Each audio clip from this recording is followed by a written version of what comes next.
et bienvenue au Port Manette. On est le dimanche 5 juillet 2026 et aujourd'hui, on se permet un épisode à 3 têtes pour traiter de sujets un peu pointus. J'ai donc avec moi notre gaijin préféré, Anto.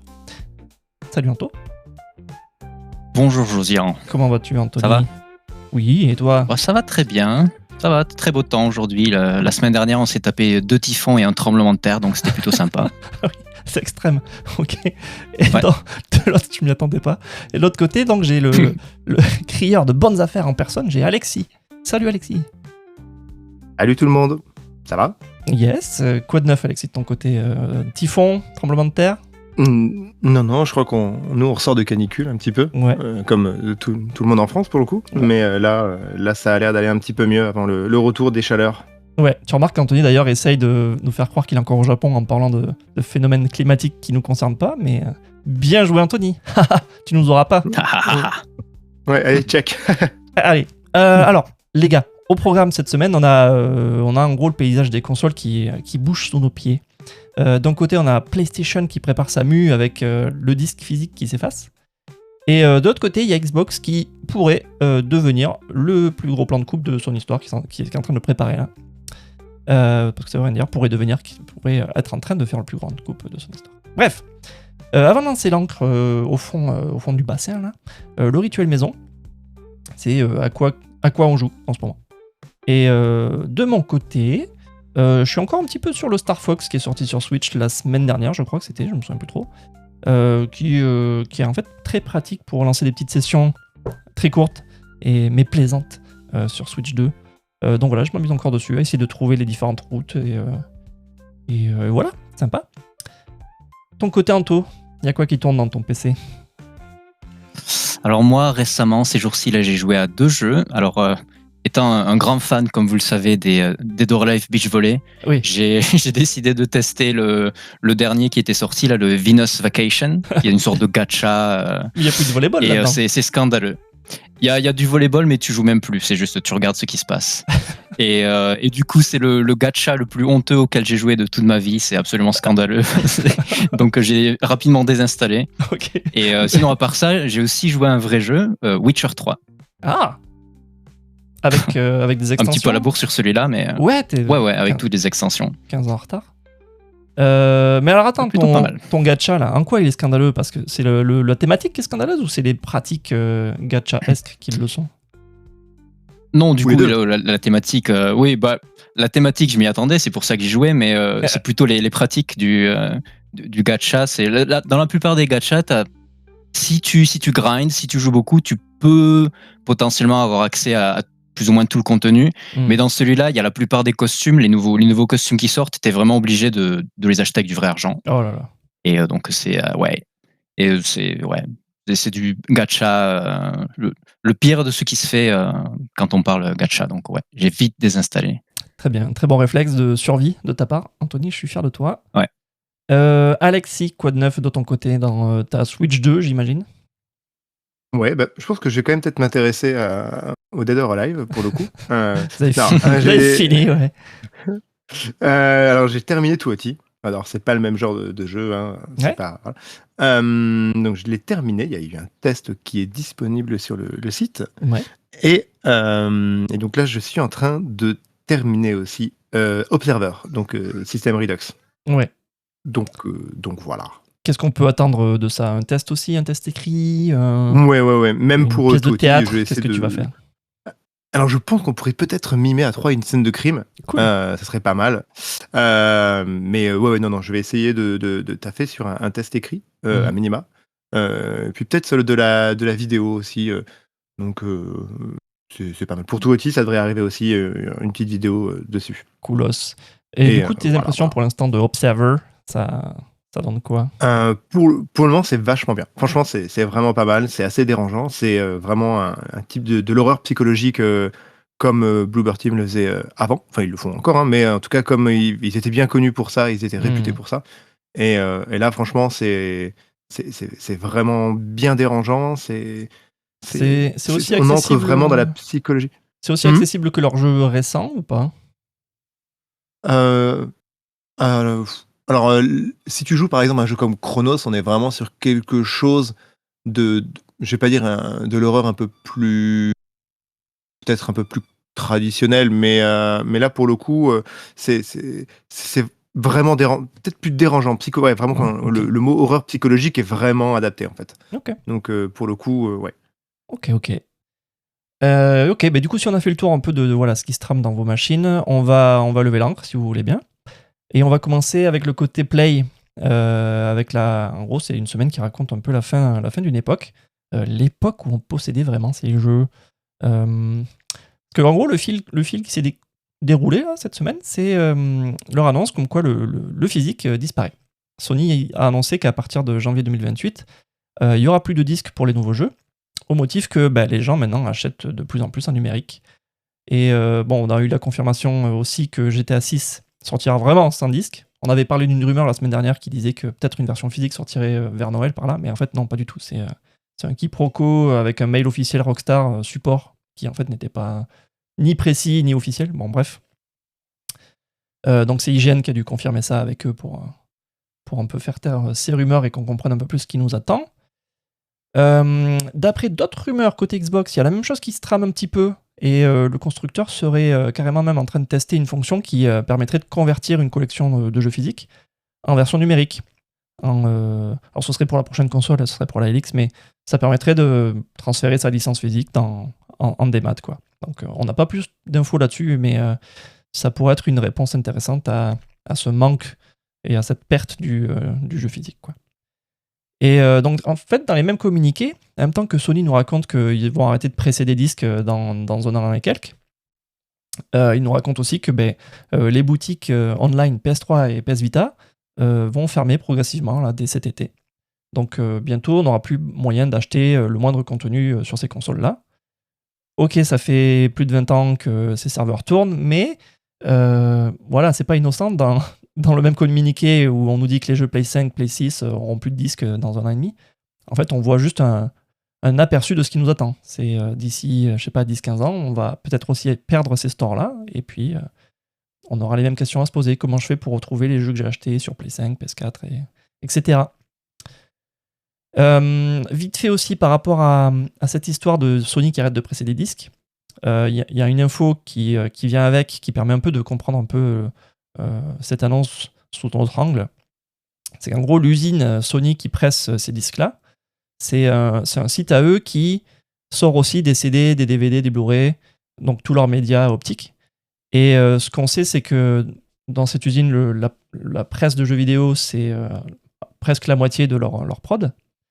Mais le truc, c'est qu'en fait, la consommation de tous les formats optiques dont on parlait, là, les CD, audio, etc., tout ça, ça baisse en même temps. Donc, c'est pas un move focus sur le jeu vidéo, en fait. C'est juste un constat, je pense, global de les gens arrêtent de consommer du physique, et Sony est en train de revoir à la baisse la production de ces trucs-là et est en train de convertir justement cette usine en autre chose pour servir d'autres secteurs, quoi. Alors du coup, donc c'est pas nouveau cette histoire de en fait, on a arrêté d'acheter nos jeux depuis longtemps, quoi. Maintenant, on loue un accès. On le sait depuis un petit moment, il n'y a plus rien dans les jeux, quoi. Donc si le démat a gagné, pour moi, c'est pas forcément un complot des corporations là qui font ça.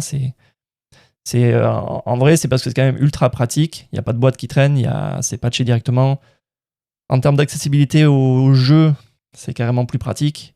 Et voilà, c'est dispo à minuit sans bouger, tout ça. Bon, on connaît les avantages. Et donc en soi, ce qui me dérange dans cette histoire, c'est pas forcément la disparition du disque, ni ce qu'il y a dedans, parce que voilà, comme je disais, ça fait longtemps qu'il n'y a plus rien de final dans les disques. C'est juste, on sait très bien que c'est juste une forme de DRM maintenant, c'est juste une licence qu'on achète. Mais ce qui me dérange, c'est ce qu'on perd avec. C'est la revente d'occasion et la préservation, transmission, tu vois, dans une certaine mesure. Où le jour où le serveur ferme, comme on en parlait là, avec la version PS3 et PS Vita des stores, là, les jeux s'en vont avec ces stores et on se retrouve après avec les mains et les poches vides. Et l'autre truc qui m'interpelle avec ces news, je le vois pas souvent traiter ce sujet-là, mais c'est avec toutes ces corporations là qui basculent sur le tout numérique, j'ai l'impression que ces boîtes, elles ont pas l'air de se demander par où les gens rentrent dans le jeu vidéo, en fait. Parce que je pense qu'on a tous connu ça, nous, on est un peu plus vieux que peut-être la moyenne des joueurs d'aujourd'hui, là, mais l'occasion, le prêt entre potes ou la console du grand frère, grande sœur qu'on refile au petit avec sa pile de jeux, c'est par là qu'on commence quand on est jeune et qu'on n'a pas les moyens de gamer. Tu vois, je pense au foyer où on lâche pas 70 € dans un jeu neuf comme ça, ou aux ados qui n'ont pas de CB, de carte bleue, tu vois, ou aux gosses qui a hérité de la vieille console avec 10 jeux d'occasion, tu vois. En fait, pour moi, là, en faisant ça, tu coupes un circuit, tu coupes une porte d'entrée. Et alors que ces joueurs-là, même s'ils achetaient de l'occasion, ils consomment quand même chez toi, Sony, tu vois. Ils ont peut-être un abo, ils vont acheter des skins dans je sais pas quel jeu auquel ils vont acheter, dans du free-to-play. Et un jour, ils vont peut-être se payer la console neuve et du coup, tu auras entraîné un consommateur futur à rester dans ton écosystème. Et donc, en rognant sur l'occasion pour gratter de la marge maintenant, là, pour moi, là, ici, la branche sur laquelle pousse en gros leur public de demain. C'est un peu con. Et du coup, ça fait, j'ai l'impression que voilà, ils se soucient pas tellement de la santé du secteur dans lequel ils évoluent sur le long terme. Voilà, donc ça, c'est un truc que je vois pas souvent passer dans les discussions, mais j'ai une question pour toi, Alexis. C'est ton rapport au physique, au support physique, il est comment? T'as un souvenir particulier, toi, d'avoir récupéré une vieille console ou d'avoir acheté de l'occasion ou des trucs comme ça? Moi, c'est avec mon rapport au physique. Aujourd'hui, moi, je suis passé au tout des maths quand même. C'est vrai que même sur Switch, pour le coup, le fait de devoir se trimballer avec 10 000 cartouches, ça m'avait un peu gavé, même à l'époque de la 3DS, où dès que je pouvais acheter mes jeux sur le shop, je le faisais, quoi. Par contre, dès qu'il s'agissait d'une machine, une console de salon, genre PS5, PS4 ou autre, c'est plutôt l'achat de Blu-ray. Genre les Resident Evil que je me chopais sur PS4, c'était de l'achat en physique. Et même pour ma fille, du coup, quand je lui achète des jeux, ça va être les jeux en physique, donc les Mario Donkey Kong ou Princess Peach, je les ai chopés en physique aussi. Ouais. Juste déjà pour avoir le physique, quoi, l'objet, quoi. Après, oui, c'est sûr que oui, comme tu disais, on est des vieux déjà, mais rien que le fait de déballer ces boîtes en carton à l'époque et d'ouvrir et d'avoir les livrets. Bon, alors aujourd'hui, il n'y a plus de livrets, quoi. Mais rien que le plaisir d'avoir ces boîtes en carton, de les ouvrir et de pouvoir trouver dedans le livret, la cartouche, et de pouvoir l'insérer et de pouvoir directement jouer à son jeu, Ouais. c'est quand même toujours quelque chose d'assez ouf. Rien que le fait aujourd'hui de se promener et de promener dans une boutique, quoi, et de voir des jeux, c'est quand même nettement plus intéressant que d'avoir des codes en ligne ou d'avoir simplement des petits feuillets à gratter, quoi, parce que oui, ça dépend ce que tu recherches, mais c'est vrai que déjà c'est tellement déceptif d'ouvrir une carte et d'avoir rien qu'une cartouche sans rien d'autre dedans, ou un disque en fait, sans livret, sans machin. Ça l'est encore plus si tu tombes sur un feuillet avec un code à gratter ou un truc comme ça. Ouais. Donc ouais, c'était aujourd'hui, ouais. Et toi, Anto, ton rapport au physique, c'est comment? Comme Alexis, je suis aussi passé en tout dématérialisé, seulement les jeux, musique, films, livres aussi, je fais tout sur mon Kindle. C'est vrai que avant, j'ai toujours mes jeux de la génération Super Nintendo, Nintendo 64, GameCube. C'est vrai que j'avais tendance à collectionner les jeux même avant. Oui, d'ailleurs, au final, ta collection NES, elle est chez moi d'ailleurs. En partie, ouais. et non, mais c'est vrai que avoir du physique, ça a plus de charme, mais c'est beaucoup plus pratique de pas avoir de physique chez toi, quoi. Ouais. Gain de place, t'as pas besoin de changer le jeu, le cartouche aussi, ou peut-être que ta cartouche aussi qui marche plus au bout d'un moment. Enfin, il y a plein de problèmes qui sont associés au physique aussi, mais je pense que au-delà de la praticité, le rapport des gens au physique a changé aussi. Enfin, c'est pas que par rapport au physique, c'est juste par rapport au contenu en général, en fait. Parce qu'avant, tu vois, quand on était gosse, on avait un jeu à notre anniversaire et on y jouait pendant 6 mois, voire 1 an, tu vois. C'était le seul truc. Un jeu avait de la valeur, en fait, à l'époque, tu vois. Ouais. Puis il y avait tout le rituel qui va avec, avoir la boîte, ouvrir la boîte, tout ça. Mais aujourd'hui, on est tellement submergé de contenu qu'au final, un jeu ou un film ou quoi que ce soit, ça n'a plus vraiment de valeur, quoi. Tu finis un jeu et tu passes au suivant. Ouais. Et même, tu parlais tout à l'heure du marché d'occasion et comment les familles peuvent peuvent acheter des jeux pour leur enfant si c'est des jeux à 70 € et ils peuvent pas forcément se le permettre. Bah, je pense que aujourd'hui, tu peux jouer même si t'as pas d'argent. En fait, il y a tellement de free-to-play, il y a tellement de gacha, il y a tellement de trucs comme ça que même si t'as pas d'argent, tu peux passer tes journées entières à jouer aux jeux vidéo. Et donc le rapport au contenu a beaucoup changé en fait par rapport à avant, je trouve aussi. Ouais, c'est vrai. Après, ouais, l'offre free-to-play, elle vient aussi avec ses défauts, comme tu disais tout à l'heure, avec les gachas complètement super agressifs en façon d'essayer de monétiser leur jeu. Mais ouais, il y a tout un paysage qui a changé là. C'est quoi le dernier jeu physique que vous avez acheté, Alexis, par exemple? Moi, je pense que si je dois remonter, alors le mien personnellement, je pense que ça doit être Breath of the Wild, qui est le jeu physique que j'ai dans ma Switch, Ouais. avec l'édition collector. Sinon, après, c'était pour ma fille. Ça Donc compte ça quand devait même. être Ça compte quand même. Ouais. Mais après, pour revenir quand même, ouais, effectivement, sur ce truc de free-to-play, c'est vrai que pour le coup, les joueurs baignent après dans cet univers de pognon quand même, finalement. Ouais. Donc, il y a ce problème aussi. C'est vrai que là, je vois là, quand on fait, là, c'était l'été, la période des vides-greniers, machin. C'est assez ouf de pouvoir se balader, de se dire, putain, je me promène et là, je vois tous ces jeux PS4, PS3, Switch, Xbox, et encore Xbox, pas trop, mais et de voir ces jeux à 5 balles, les mecs, ils les vendent, mais une bouchée de pain, en fait. Ouais. Et se dire que tu peux te refaire un catalogue où tu peux, en fait, te dire, bah tiens, pourquoi pas. Et rien Non, que ça, tu peux tu te acheter dis, tous bah, les FIFA rien que qui te pour 5 manquent. balles, quoi. Tu peux acheter tous les FIFA qui te manquent, tu peux acheter. Alors, mais il y a des trucs, mais parfois, tu as des bonnes affaires, en fait. Hein, c'est au-delà même, en fait, du commerce, on va dire, en mode professionnel. Tu as simplement, en fait, cette notion du coup, d'échange, en fait, que tu vas retrouver avec même Mhm. de la vente entre particuliers. Et rien que ça, voilà, à l'époque, quand moi j'avais revendu des vieux jeux, ça m'a permis de me choper la GBA, quoi. Donc c'est vrai que c'était Ouais, aussi. pareil, c'est en revendant mes vieux jeux que je me finançais les nouveaux, en fait. Hein. Ouais, et Et puis surtout, en fait, tu te dis, bah tiens, je vais me choper le dernier je vais me choper, j'en sais rien, une connerie, mais pour reprendre un exemple de Sony, mais le mec peut très bien se dire, bah tiens, je vais me choper en vide-grenier ou en occasion un God of War, et puis il va peut-être kiffer, et puis c'est ce qui va lui permettre de se dire, bah tiens, c'est ça qui va me faire choper Day One le prochain, quoi. ouais, il y a un peu de ça aussi dans ce que je disais par la porte d'entrée par laquelle tu rentres dans le jeu, c'est qu'il y a pas mal de genres de jeux, ou de jeux même directement, que j'ai essayé parce qu'ils étaient d'occasion et que j'avais un peu faim, et je me suis dit, bon, j'ai déjà entendu parler de cette licence, je la connais pas trop, mais let's go, je la prends. Et ce sera mon jeu d'occasion Mm. pendant 2-3 mois, je vais y jouer, et voilà. Et il y a tout un tas de jeux Ouais. auxquels j'ai joué grâce à ce côté, le hasard du bac, le bac d'occasion qui m'apporte, quoi. Et moi, de mon côté, le dernier jeu physique que j'ai acheté, c'était un jeu Switch, c'était le Mario Wonder, je crois. Qui, encore à l'époque, sur Switch, j'ai acheté quelques physiques, mais les jeux console, en gros, c'est depuis la PS3, j'ai arrêté d'acheter le physique parce que c'est le moment où il y a une bonne prise de conscience de ce qui se trouve sur le CD, c'est plus définitif. J'ai plus cet intérêt pour faire persister cette boîte en plastoc chez moi, vu qu'elle contient plus vraiment de valeur, quoi. Donc voilà, j'ai à peu près arrêté à ce moment-là. Et toi, Anto, c'est quoi le dernier physique que tu aurais acheté? Ça remonte à quelle année? Pareil, ça fait un bail aussi. Je pense que on en parlait tout à l'heure, je pense que les 2 derniers jeux que j'ai achetés en physique, c'était, j'avais eu Destiny 2 en bundle avec la Play 4. Ah ouais. Donc, et ensuite, j'avais aussi acheté Dead or Alive Extreme Beach Volley 3 à l'époque. C'est marrant, les fils qui se retouchent. Bien joué. Donc voilà. Mais après, non, ouais, je pense que c'était les derniers jeux que j'ai eu en physique. Ouais.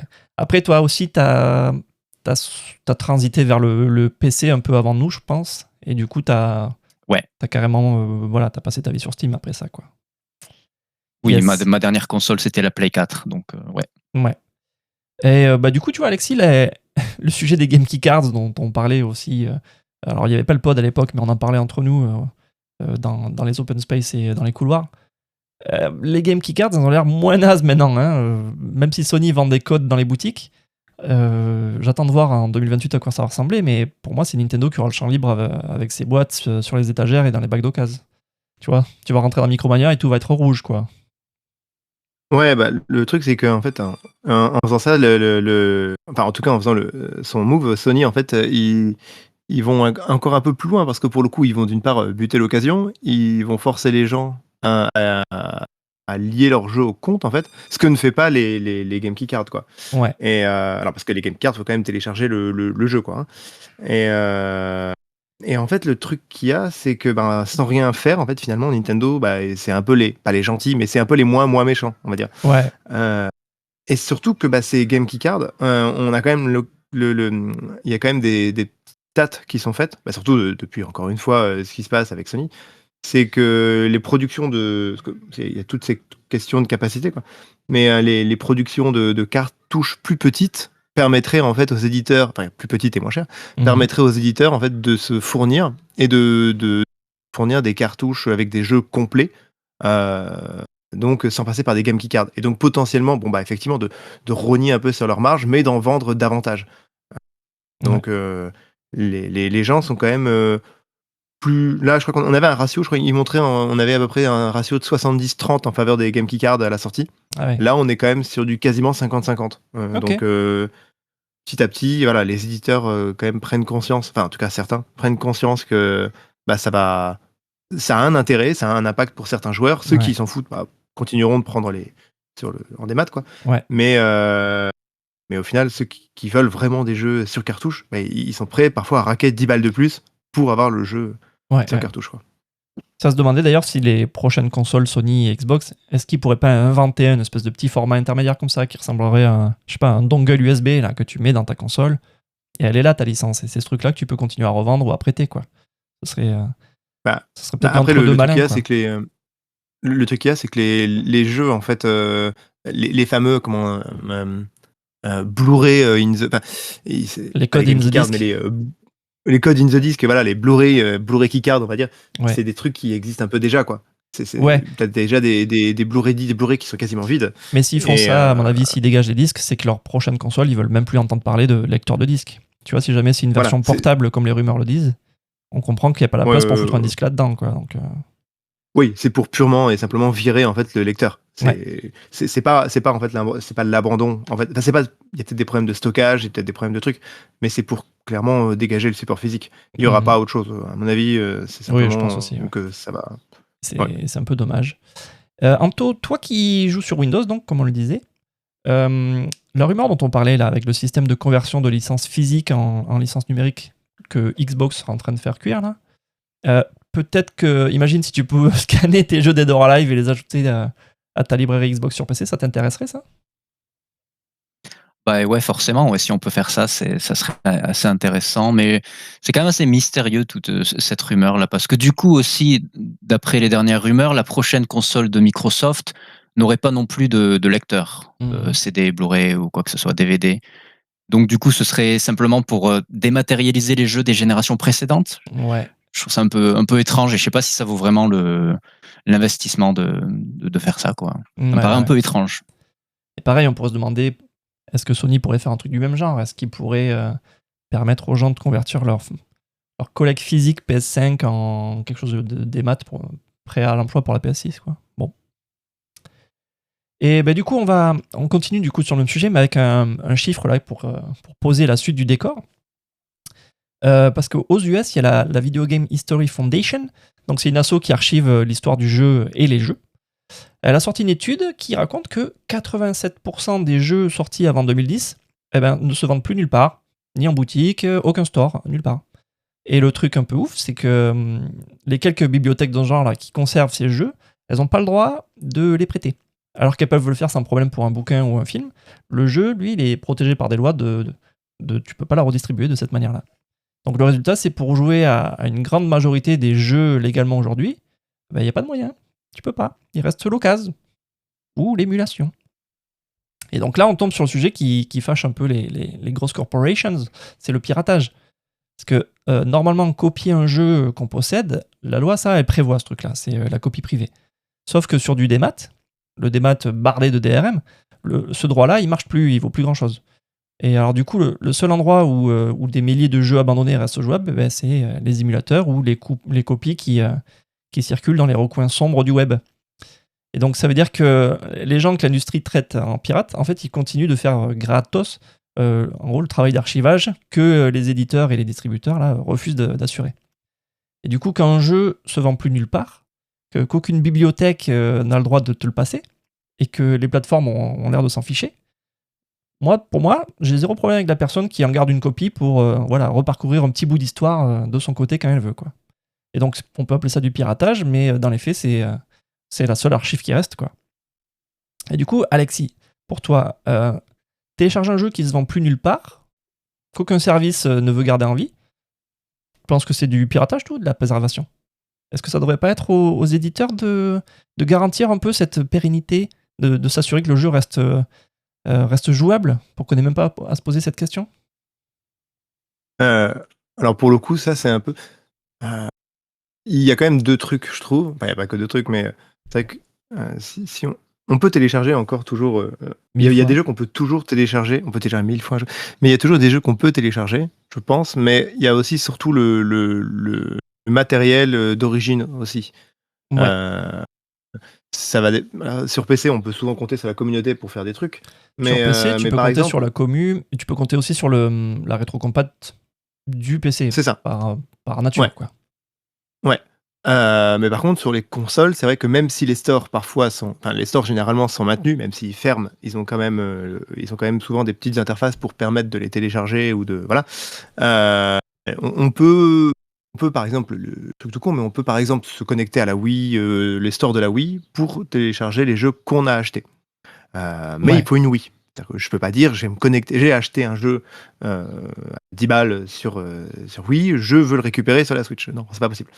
Rien que ça, c'est pas forcément normal non plus. Il y a des choses où on devrait pouvoir. On a une licence aujourd'hui, cette licence devrait permettre de dire bon, bah, je peux en fait avoir ce jeu, l'utiliser et voilà.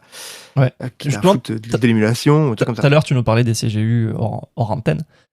Il y a sûrement dans Ouais. les CGU un truc qui dit en achetant cette licence, Nintendo te garantit pas que tu vas la garder à vie et que tu pourras l'utiliser ailleurs. Donc en gros, tu es loqué à Ou alors ta ils te Wii garantissent, effectivement l'utilisation de ce jeu sur ce format précis, particulier Oui, voilà, et ouais. uniquement sur ça, quoi.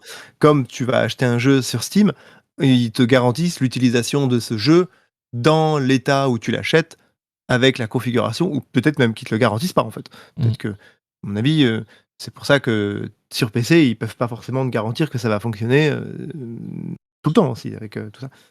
Donc c'est pas forcément évident. Après, du coup, faire une copie de ton jeu, heureusement, j'ai envie de dire que parfois il y a eu de la copie de jeu. Oui, quelqu'un qui va copier son jeu pour pouvoir y jouer et le conserver, oui, c'est de la préservation. Enfin, moi, j'ai pas de problème avec quelqu'un qui fait ça, oui. Surtout que on parle du démat, mais le support physique crève aussi, en fait. Je veux dire, aujourd'hui, tu relances une cartouche Game Boy, une cartouche NES, les piles sont crevées depuis longtemps. Oui. Enfin, en tout cas, elles commencent à crever, quoi. Oui. L'autre jour, je te parlais de vouloir relancer Star Fox sur Nintendo 64. Je l'ai toujours pas fait, hein, mais je me demande si ça va. Je me demande si ça va se lancer. Est-ce que ma 64 marche encore? Après, oui, c'est ça. Après, les jeux Pokémon, par exemple, il y en a beaucoup qui vont se rendre compte que s'ils veulent les relancer, là, les premiers, bah, les cartouches, pas les piles en tout cas, sont sûrement HS, quoi. Ouais. C'est pour ça que je mentionnais l'émulation avec, c'est qu'il y a ce côté, une certaine forme de portabilité de ce que tu avais sur Game Boy, bah, tu le transportes ailleurs. Te voilà maintenant sur PC et tu peux jouir de la licence que tu as achetée. Voilà. Mais il y a toujours cette barrière que tu peux franchir, et après, forcément, tu deviens rapidement je préserve le jeu vidéo, oui, bah, le jeu, j'en profite gratuitement, juste parce que je fais pas l'effort de chercher ailleurs, quoi. Ouais. Non, ouais. Là, je faisais exprès de mentionner que la partie où tu te focuses sur les jeux que tu as acquis ou les jeux que tu peux plus acquérir, quoi. Mais ouais. Le piratage juste pour télécharger la nouvelle version, enfin le nouveau jeu de la semaine, ça c'est moins cool du tout. Ça c'est un autre sujet à part. Anto, même question pour toi. T'en penses quoi de ce côté pirater pour préserver, pour récupérer ce que t'as acheté et que tu peux plus trouver ailleurs? Pareil, je suis complètement d'accord avec vous. C'est vrai que parfois, c'est la seule manière de préserver les jeux. Je pense qu'il y aurait beaucoup de jeux ou même on parlait d'autres formats tout à l'heure, films ou quoi que ce soit, qui auraient disparu s'ils n'avaient pas été préservés par les particuliers. Ouais. Après, c'est quand même une question assez difficile. Comment est-ce que tu peux forcer les éditeurs à préserver leurs jeux, tu vois? C'est quand même, comme l'a dit aussi Alexis, c'est vrai que c'est aussi dépendant de la plateforme. Si on leur demande de préserver leurs jeux, ça a aussi un coût pour eux, tu vois. Ouais. Donc, c'est quand même assez difficile à implémenter. Est-ce qu'il faudrait créer une sorte d'organisme qui aurait pour seul but de préserver les jeux et forcer les éditeurs de donner une copie pour... je sais pas, c'est quand même assez difficile à appliquer tout ça. Ouais. Et tu vois, dans les autres industries, films et musique par exemple, même s'ils ont arrêté de produire tel disque et tel film, les versions physiques existantes sont maintenant dans des biblis et tu peux arriver à les retrouver. Tu peux, je vais pas dire facilement, mais il y a des moyens de les retrouver. Tu peux reparcourir l'histoire de ces industries-là, quoi. Et j'ai l'impression que le gaming, c'est la seule où ils en ont rien à branler du passé. Ouais. Bah après, le gaming aussi, ils font quelque chose que les films font pas forcément, c'est aussi faire des remakes et des remasters et ressortir le jeu vu que les technologies ont évolué. Donc ça aussi, c'est un truc à prendre en compte, quoi. C'est aussi pour ça que parfois, ils s'en foutent un peu. Pour eux, c'est aussi une manière de se faire plus d'argent dans le futur. C'est ça, c'est le jeu, le gaming, c'est milquer les consommateurs. Ouais. Après, il y avait d'autres trucs aussi qui étaient qu'il fallait quand même aussi prendre en compte. Ouais. C'est que parfois, on a aussi des jeux qui reviennent ou qui sont juste là. On a eu le Captain Tsubasa qui était arrivé, qui était sorti, qui était un jeu de foot pas trop mal. On a eu aussi une compilation des jeux Jurassic Park, de vieux jeux Jurassic Park. Et ça, pour des questions de licence, machin, ça a dégagé, en fait. Donc, mais tu veux dire quoi? Ils ont été retirés des stores parce qu'ils n'ont plus les licences ils ont à un été moment donné. purement...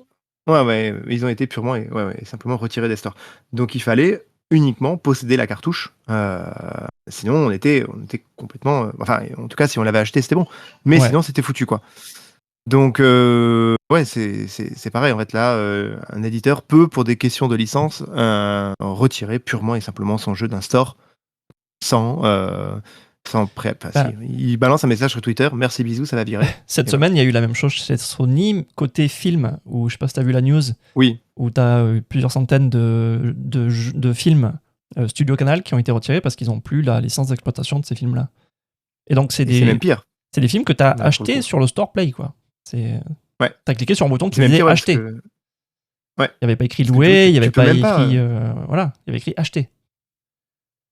Et là, je crois que c'était même.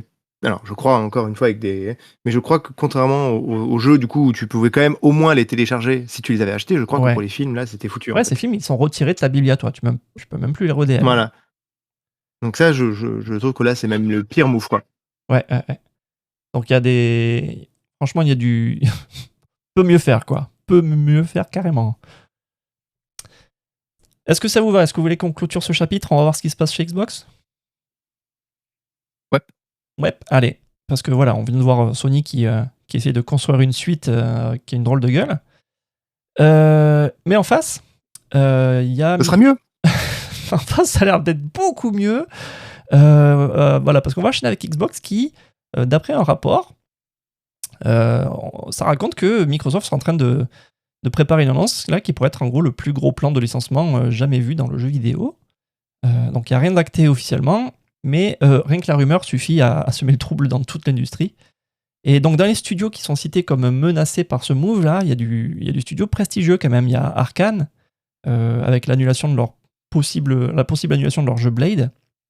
Il y a Undead Labs, ceux qui font State of Decay. On les avait vus aussi pendant le Xbox Showcase il y a quelques semaines. Ça parle de IO Interactive, alors pas fermer IO Interactive, mais annuler un jeu qu'ils avaient en collab avec Xbox, où Xbox aurait été un actionnaire de ce jeu-là, une source de financement. Et on nous dit quand même que dans ces rumeurs, le projet avec Kojima, Audi, lui, serait épargné. Et donc, à côté de toutes ces rumeurs-là, qui ont l'air quand même assez solides, on a Xbox dans ses communiqués qui jure ne pas réduire ses investissements dans le jeu. Cool. Et pourtant, côté business, il nous raconte aussi que certaines rumeurs nous racontent que Xbox aurait mis en pause les nouveaux accords passés avec des développeurs, des accords Game Pass, pour un peu stopper le robinet, quoi, pour le fermer. Donc je le rappelle, donc rien n'est confirmé, mais en gros, ça fait quand même déjà des dégâts. Je pense qu'il y a des équipes entières là qui travaillent depuis des semaines sans savoir si leur studio existe encore demain. Et je crois d'ailleurs, officiellement, je crois que c'est demain que c'est censé tomber ces histoires-là. Donc on en saura plus très très rapidement. Et donc dans les noms qu'on cite là et qui font un peu mal, là, il y a Arkane, donc on en parlait. C'est le studio qui a fait Dishonored, qui a fait Prey, Et c'est des jeux qui sont cités encore aujourd'hui comme des références de game design. Et voir un studio de ce calibre sur la sellette, ça met un petit peu en colère. C'est pareil pour Double Fine, ou c'est pareil pour Rareware, dans une certaine mesure, même si bon, le Rare de l'époque qu'on a connu, il est plus vraiment là, mais voilà, ça fait quand même rager un peu de voir des studios prestigieux comme ça potentiellement fermés. Et question pour Anto, du coup, si ces studios ferment pour de bon, est-ce que tu as juste le sentiment, toi, de perdre un studio, ou tu as le sentiment que ça fait même plus de mal ou plus globalement à l'industrie, avec une certaine vision du jeu qui se ferait de moins en moins? C'est vrai que c'est toujours triste quand des studios si réputés sont menacés d'être fermés.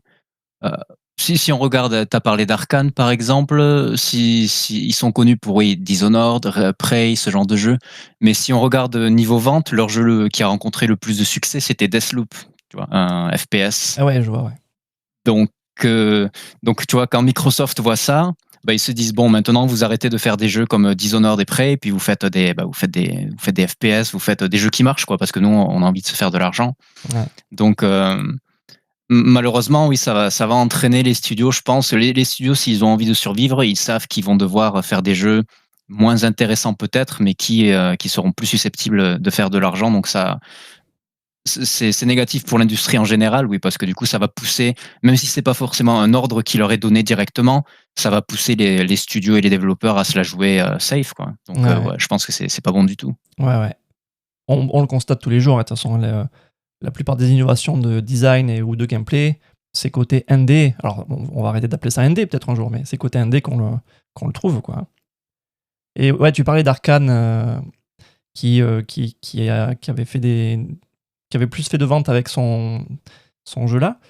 Arcane avant, en plus, c'était un studio à deux têtes. Il y avait Arcane Austin. Et eux, ils avaient été fermés il y a quelques années, ou c'était l'année dernière, je ne me souviens plus comment ça s'est déroulé. Après la sortie de Redfall, qui s'était croûté pour un mélange de circonstances. Et voir la suite, voir le Arcane Lyon fermé aussi, ce serait un peu blasant, quoi. Et donc en même temps, tu as Xbox qui jure main sur le cœur qu'ils sont pas en train de réduire les investissements dans le jeu. Au moment précis où ils annulent des jeux et ils ferment des studios, c'est cool, hein. Donc les phrases tiennent pas ensemble, c'est Xbox, quoi. Et question pour Alexis, c'est donc avec cette com de plus en plus pétée là chez Xbox, est-ce qu'on n'arrive pas à un moment où on aimerait que Xbox se taise un peu et nous laisse un peu respirer et lire d'autres news, quoi? T'en penses quoi? Peut-être qu'à un moment, il faudrait que Xbox soit cohérent avec, effectivement, avec la com, parce que pour le coup, à force de nous rabâcher des trucs en mode We are Xbox, We are gamers et We love gamers, tu vois, là, il y a des trucs où on a plutôt l'impression qu'ils veulent s'aborder soit leur jeu, soit leur division. C'est unique. Il y avait des rumeurs à un moment après on entend de tout, hein, mais il y avait des rumeurs qui disaient qu'ils voulaient même vendre la division Xbox. Là, oui, c'est en tout cas le message qu'on a l'impression qu'ils souhaitent envoyer. Il y a c'est pareil, il y avait les rumeurs aussi qui disaient que Ninja Theory, Double Fine, c'était redevenir indépendant d'Xbox. Ouais. C'est presque un peu la seule chose qu'on pourrait leur souhaiter, en fait. C'est que, oui, ok, les gars, gardez-vous Activision si vous voulez, et Activision Blizzard, quoi. Et puis revendez les studios qui souhaitent être vendus, si vous n'arrivez pas à en faire quelque chose. Et puis il y a peut-être plein d'autres studios qui vont peut-être réussir. Et sinon, ceux qui veulent devenir indépendants, laissez-les devenir indépendants. Ouais. À un moment, je pense qu'il faut. Mais voilà, enfin. Je pense qu'effectivement, avec Spencer, il y avait peut-être une diversité dans l'offre qui souhaitait être mise pour rendre le Game Pass attractif. Là, maintenant, il faut qu'il y ait de la thune qui rentre et vite. Aujourd'hui, avec la thune, faut des jeux qui soient grand public, des jeux qui se vendent. Bon, là, oui, effectivement, quand on voit Arcane, aujourd'hui, ils font des jeux qui sont innovants, des jeux qui sont intéressants, mais c'est peut-être pas des jeux qui parlent au plus grand public. Ouais. Bon, non, ça serait dramatique, en fait, que... Autant c'est dramatique que des jeux comme ça se fassent licencier, que les équipes qu'ils aient pas ferment leur place, quoi. comme ça.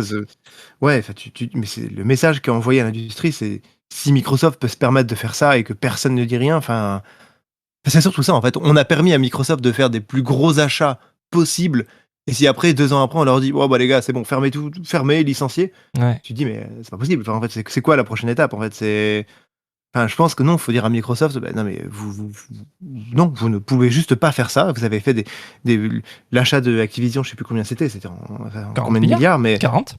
ouais, voilà, 40 000. Donc, non, enfin, non, vous pouvez pas faire ça.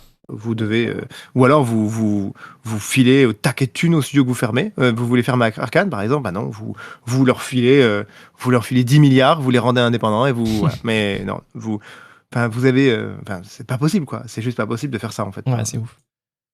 Et ouais, je pense je pense la semaine prochaine, on va avoir les yeux qui piquent un peu de voir ce qui va se passer. Hein. Ça va pas être marrant. Donc voilà pour une semaine où l'industrie a pas mal tremblé. Hein. On va faire un petit focus sur les sorties de cette semaine quand même, parce qu'on va parler de jeux un petit peu. Hein. On est un petit peu là pour ça aussi. Il y a les news de l'industrie, mais il y a aussi les jeux. Et donc la sortie qu'on avait dans le viseur, Alexis, c'est pour toi surtout vu que c'est sur Switch, c'était Rhythm Heaven Groove, qui est sorti donc sur Switch et Switch 2. Et c'est le premier nouveau Rhythm Heaven depuis 11 ans. Donc forcément tu l'attendais au tournant, n'est-ce pas? Et du coup, oui, alors après, il faut du temps aussi pour jouer. Ah oui, c'est autre chose ça. Du coup, en fait, le retour est réussi. Hein, c'est 83 sur OpenCritic, même si les scores, on sait ce que ça veut dire, hein, c'est juste un indicateur. Mais bon, ça permet d'avoir un petit aperçu. Et ce qui ressort partout, c'est que la série, elle n'a pas perdu de son grain de folie pour lequel elle a été connue, avec des mini-jeux musicaux décalés, une énergie communicative qu'on peut lire sur la boîte, et sur la boîte, tant qu'il y en a une. Et la vie générale, c'est que c'est une porte d'entrée idéale pour ceux qui n'ont jamais touché un Rhythm Heaven. Donc c'est plutôt sympa. Le bémol qui revient, c'est justement pour un jeu de rythme, il y a une histoire de latence sur les télés modernes. Et ce que les testeurs racontent, c'est qu'en fait, il est préférable de jouer en portable pour que les timings tombent juste. Et je me souviens, j'avais eu ce problème aussi avec, à l'époque sur les Rock Band, où il y avait de la latence entre la console et les télés un peu pourraves qu'on avait à l'époque. Pour les jeux de rythme, c'est pas l'idéal. Mais bon, voilà, c'est bon à savoir avant d'acheter. Oui, Alexis ? Si tu joues à la démo, parce qu'il y a une démo qui est dispo, le jeu te fera il va te permettre de calibrer en fait le petit truc là. Mais il te précise quand même que même si tu calibres, il peut y avoir en fait une latence avec les télés. Donc voilà, il te conseille quand même fortement de jouer en portable. Ouais. Et ça, c'est inhérent donc aux technologies d'affichage des dalles LCD et autres, quoi. Il y a forcément une latence entre le moment où l'info arrive à la téloche et le moment où elle s'affiche dans la téloche. Donc voilà, c'était un peu calme en termes de sortie cette semaine, donc on va s'arrêter sur celui-là. Et de la même manière, si on regarde la semaine prochaine, la semaine 28, qui va du 6 au 12 de là, pour moi, il y a 3 sorties qu'on devrait garder à l'œil. Le gros morceau, c'est un morceau qu'on a déjà mangé il y a quelques années, hein, mais c'est Assassin's Creed Black Flag qui arrive en version resynced le 9 juillet sur PC, PS5 et Xbox, il me semble aussi. Et donc ça, c'est le remake de Black Flag, le AC pirate que beaucoup considèrent comme un des meilleurs de la série. Et donc il revient en refonte complète avec des visuels refaits, du gameplay un peu revu pour qu'il soit plus moderne, un peu de contenu en plus, un peu de contenu en moins, parce que je crois qu'ils ont dégagé tout ce qui était Animus moderne, là. Je sais plus comment on appelle cette phase-là, là, dans Abstergo, je sais même pas si c'est encore ça, mais bref, la version, les phases monde moderne du jeu sont dégagées. Et bref, la vraie question, c'est de savoir si ça respecte ce qui faisait la magie de l'original pour les fans, ou si c'est juste un coup de peinture et juste une occasion de revendre un classique, quoi. À mon avis, ça va être un petit peu des deux. Voilà. Il y en a 2 autres qu'on veut signaler. Il y a une extension pour Doom the Dark Ages qui sort le 7.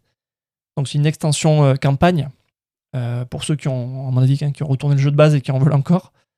Ça rajoute du chapitre. Je crois que ça change aussi pas mal de trucs niveau gameplay. Ça avait l'air d'être intéressant en mixant des options qui existaient dans le jeu de base, mais là ça te permet d'aller encore plus loin avec ce que le jeu de base proposait. Donc ça a l'air sympa.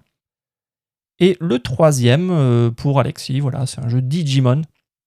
Digimon Story Time Stranger qui débarque sur Switch et Switch 2 le 10 juillet. C'est du RPG, c'est déjà sorti sur PC, PS5, Xbox l'an dernier, il me semble. Donc là, c'est la version portable pour les gens qui n'ont pas pu le manger sur les consoles précédemment citées. Anto, est-ce que tu as quelque chose d'autre dans le calendrier qui te tape dans l'œil, toi?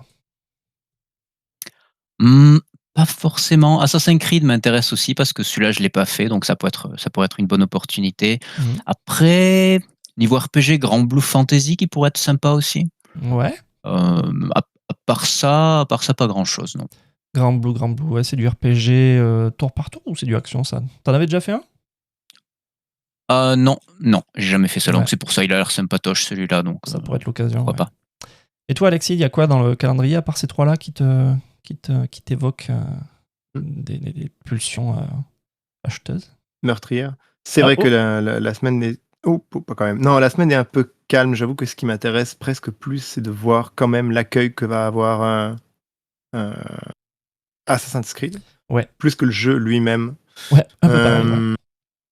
Ouais, j'avoue que Parce qu'en entre vrai, lui et selon la réception de ce jeu, je Hervé. pense que ça va dicter ce que Ubi va faire avec les prochains. C'est un peu un test pour Ouais, moi, ce parce qu'ils qu'entre- font. Hein. Ouais, en fait, je trouve que c'est assez marrant ou pas, mais je trouve que pour le coup, l'avenir de Ubisoft se joue avec deux remakes. Quel est J'en le vois pas deuxième? d'autres. Rayman Legend. Ah oui. Et je trouve ça assez marrant que ce soit en fait deux remakes et pas de jeux originaux pour le coup. Enfin, Ouais. en tout cas, j'en oublie peut-être, hein, mais voilà. Et donc, bon, faudra voir ce que ça va donner. Mais j'ai un peu peur pour lui quand même. Ouais. Ok. Eh ben on va clôturer ce chapitre des jeux qui arrivent bientôt. Je vais lancer le petit sample de finish. Et du coup, voilà, on est arrivé au bout. Merci Anto et merci Alexis d'avoir navigué avec moi jusqu'au bout de cette semaine un peu grise pour l'industrie, entre les disques qui disparaissent et les coupes potentielles chez Xbox. Et, merci à tous, merci d'être venus aujourd'hui. Et Alexis. Et merci à vous. Ouais. Voilà, c'est poli Alexis, c'est bien. T'as fait des efforts cette fois-ci. J'essaie d'être poli. Merci, messieurs, dames. Merci, cher public. Donc merci au public, ouais. Et pas merci Microsoft ni Et Sony. Non. Et merci à vous de nous avoir suivis jusqu'ici. Si l'épisode il vous a plu, le plus beau des coups de main, c'est d'en parler autour de vous. Un partage, une reco à quelqu'un, ça aide le port manette à grandir. Et puis voilà, on garde le cap. Et d'ici la prochaine fois, jouez bien. Bye bye!